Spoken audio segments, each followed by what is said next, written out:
just got this 1993 Toyota pickup truck running and driving for the first time in nearly 15 years. But just because it's running and driving doesn't mean it's quite ready to hit the streets. It's dirty, it's gross, and it needs quite a bit of love to get dialed in.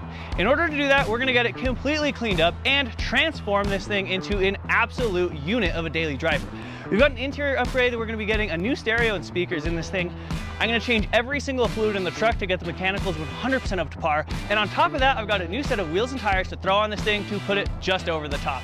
I'm really excited, and we've got a ton of work to do. So I'm gonna jump straight into it and get this thing completely cleaned up.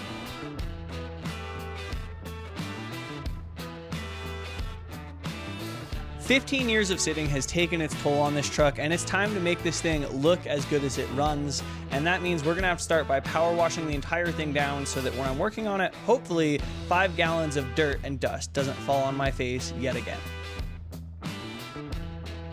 After getting everything washed up, the truck still isn't perfect, but I've got a feeling that's gonna be kind of our motto on this truck. We're not gonna be making this thing perfect, we're just looking to make it a better driving experience. You can see the nasty rat's nest in the blower motor, and well, I really do not want to deal with gross mouse hair in my face. When getting the truck running, I did have to pull the dash partially apart in order to diagnose the fuel pump issue. Now I'm going to finish pulling it the rest of the way apart and get everything completely cleaned out.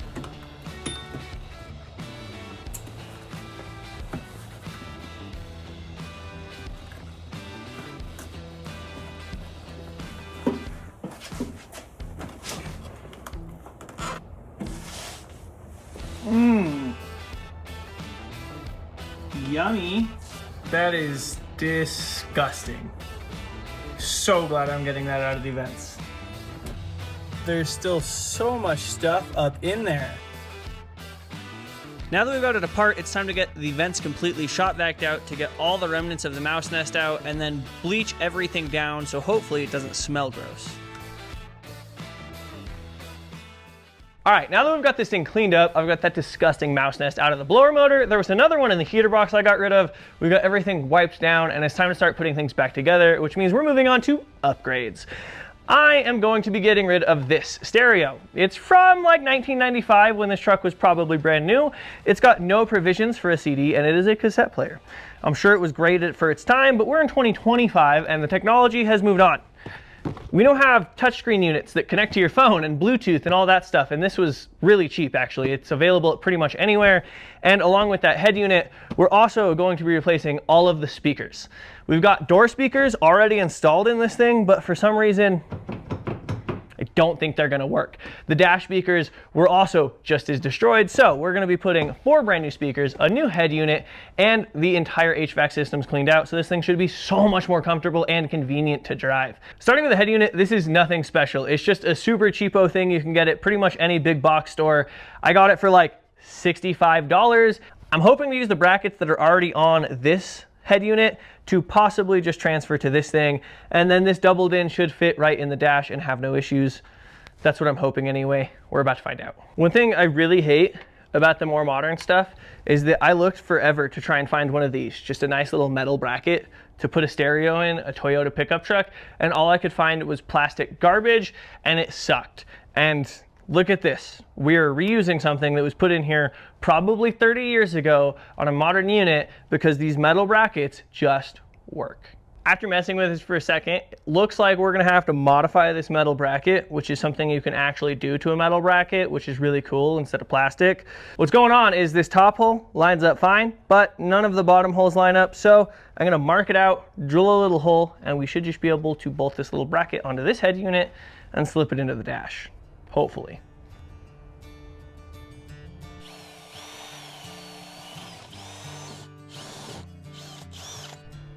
Did I suck? I think I sucked a little bit. Needs slightly adjusted. Take 2. I think we're good to go. Oh my goodness! I got this one on the first try! So generally speaking, speakers are not supposed to move like that. They're supposed to be solid units. Can you give me one size up in heat shrink? Why? I may have forgotten the heat shrink, and now I'm depinning it so I can heat shrink it without cutting it off again, because I had like a 1/4 inch to work with to start with. And then I made a mistake. Some days I'm like, wow, I can do things. Other days, I forget heat shrink on a very, very simple task.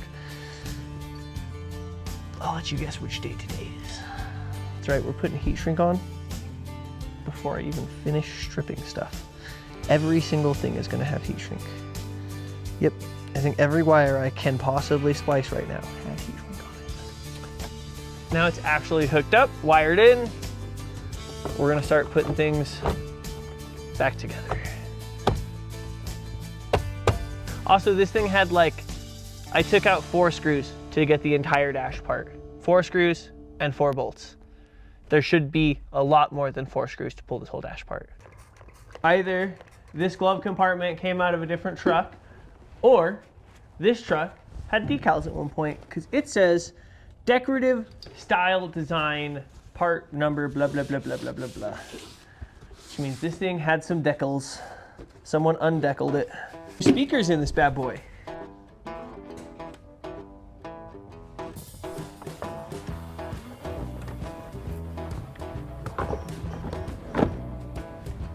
Look at that.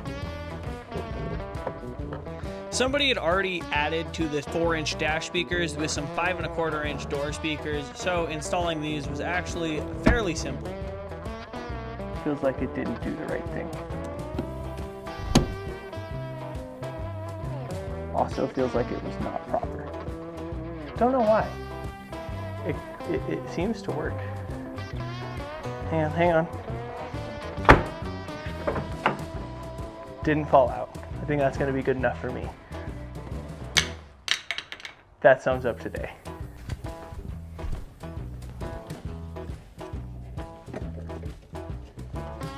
Okay.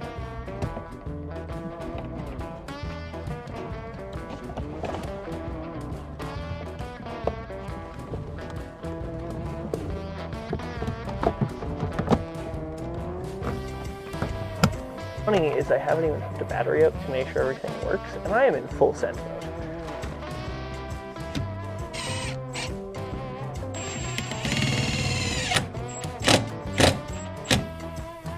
All right, let's make sure this radio works.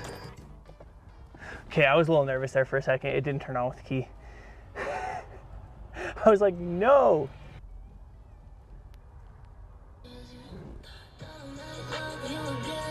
Are your speakers working?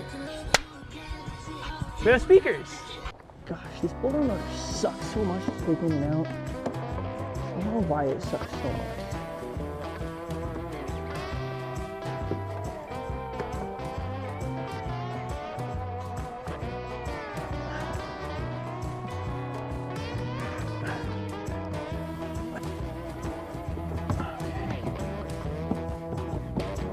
Yeah.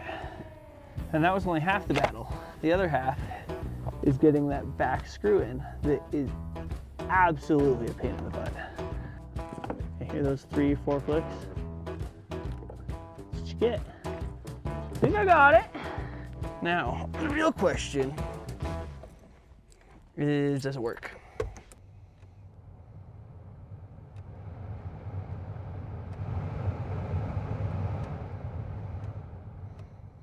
Weird, this one works in the right order. How come some of them don't? I have a question. If you have a Toyota pickup truck, are the middle 2 settings of your fan backwards? So the fan on my white truck and also on the turbo truck goes low, medium high, medium low, high. Don't know why. This one is in the right order. Fan gets faster every time. But on the white one, this speed is slower than this speed, and I have no idea why.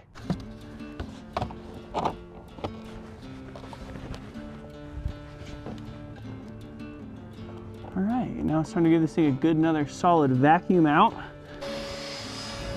Ow.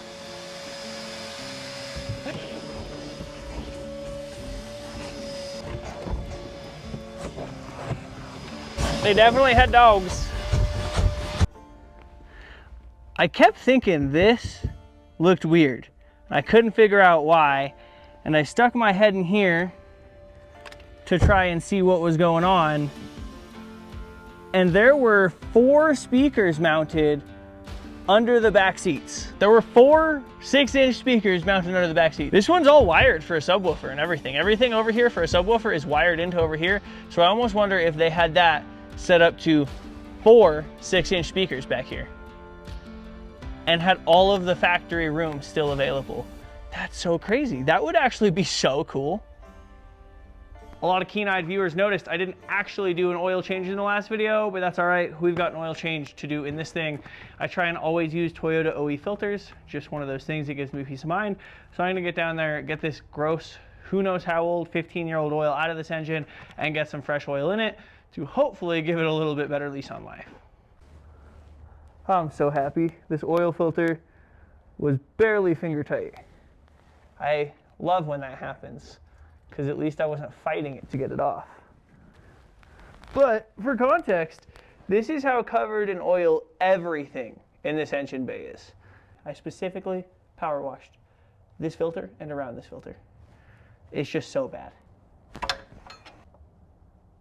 Okay.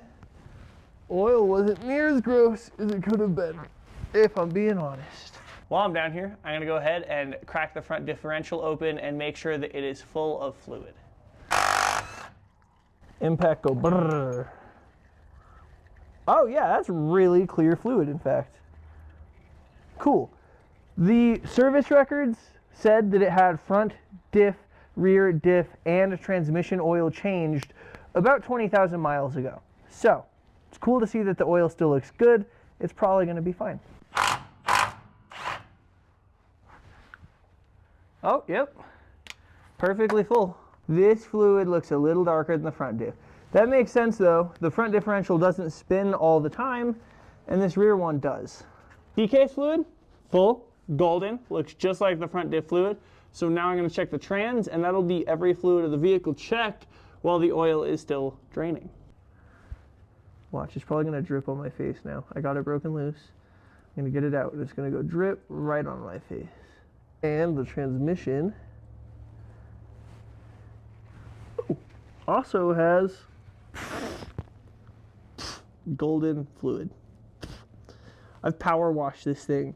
I have worked on it multiple times, and still every time I'm under it, I get a face full of dust and dirt. Funnels are underrated. Messes suck. Funnels prevent messes. Next thing we're doing is wheels and tires. These wheels and tires aren't a ton nicer.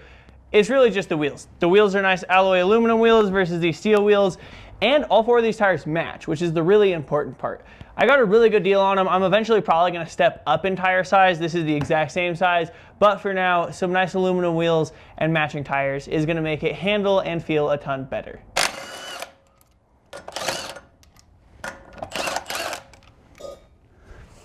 All right, let's get these ugly old tires out and get these less ugly old tires in.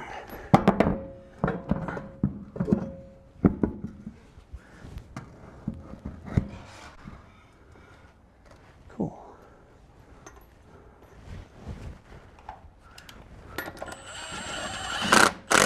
After putting the other side on, I'm not convinced I like these wheels. In fact, I thought they were gonna look so much better than they do. But I'm gonna put them on, see if I change my mind with it sitting outside. But goodness gracious, I didn't think they'd look so bad. The front brakes look great. That's all that matters, right? Well, I kind of messed up. I think these wheels look really out of place. In fact, last night I didn't even put all 4 on because I absolutely hated the way they looked in the garage. I thought maybe I'd give them the benefit of the doubt. I came out here today in the sunshine, trying my hardest, and I still just really do not think they fit the vibe of the truck. So I'm gonna be pulling these wheels off and putting a different set of wheels and tires on, trying to improve the look of this thing, and I don't think these wheels are the look I'm going for. I don't need you judging where I'm getting the tires.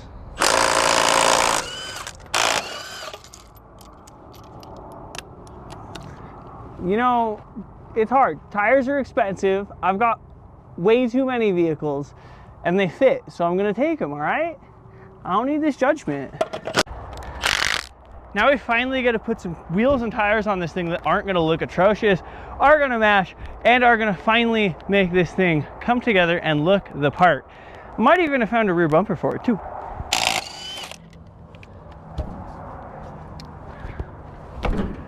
Oh.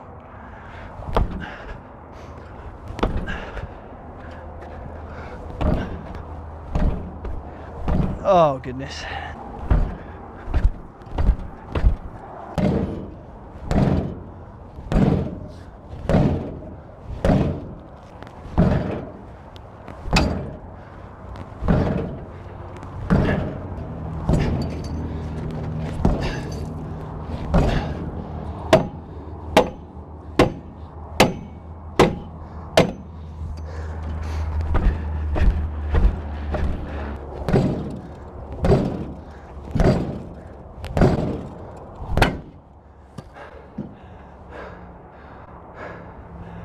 Why?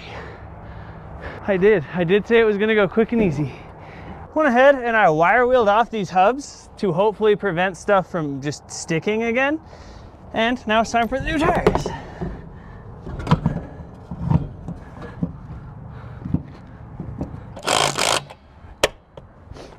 Woo! They look so much better. This is the only other tire I haven't taken off of this truck. I'm really anxious it's gonna be super seized on there. No, okay, cool. I was nervous, but I am gonna wire wheel this hub off as well, just to prevent that from happening again. Got the back ones on. Now we can move on to the front. These look so much better than those uglies. I disappointed that those looked so bad. Really am. Now I just need to torque 24 lug nuts. Torqued, ready to hit the streets, but first, we got a couple more things to do. And we're back at the parts rig. This two-wheel drive has donated a ton of parts to a few different projects, and we're back at it. It's got a rear bumper that I think will fit the four-wheel drive, so we're gonna rip it off and see if we can get it mocked up on the green truck. I hate laying on the ground in the dirt.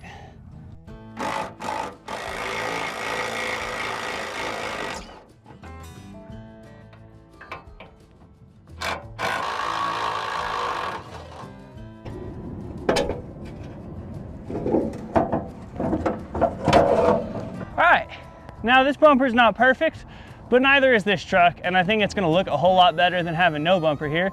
So I'm gonna try and get this thing mocked up in there. There are a ton of different mounting holes, so I know the two-wheel drive and four-wheel drive chassis are different, but I've got a feeling that this is gonna bolt up no problem.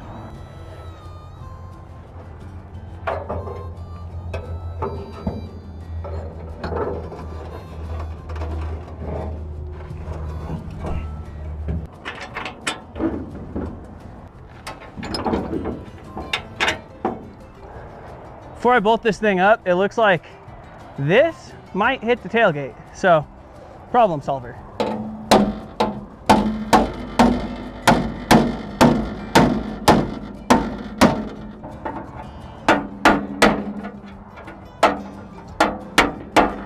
Hammer and dolly. Hammer and hammer. I'm not good at body work. Never said I was.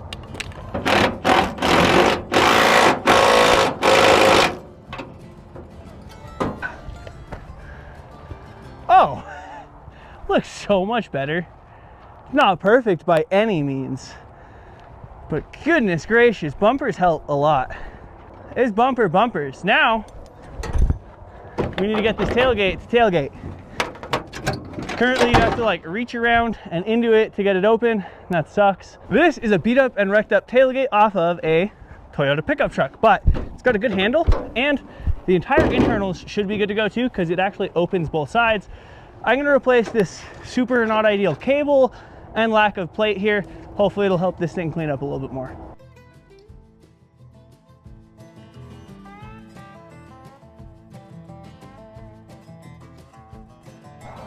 These are the proper mechanisms to open your tailgate.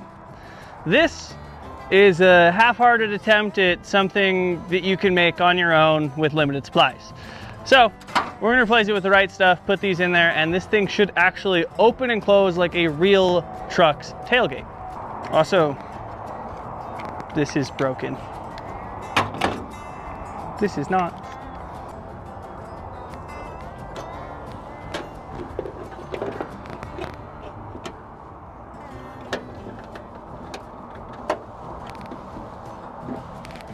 Ner. Doing things twice, like I always do, because I didn't route things right.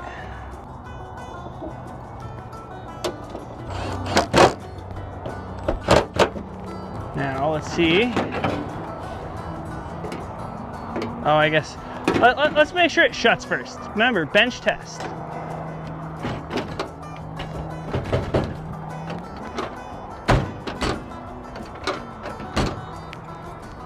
Tailgate functions, bumper exists. We'll put the cover on and we're gonna be good to go.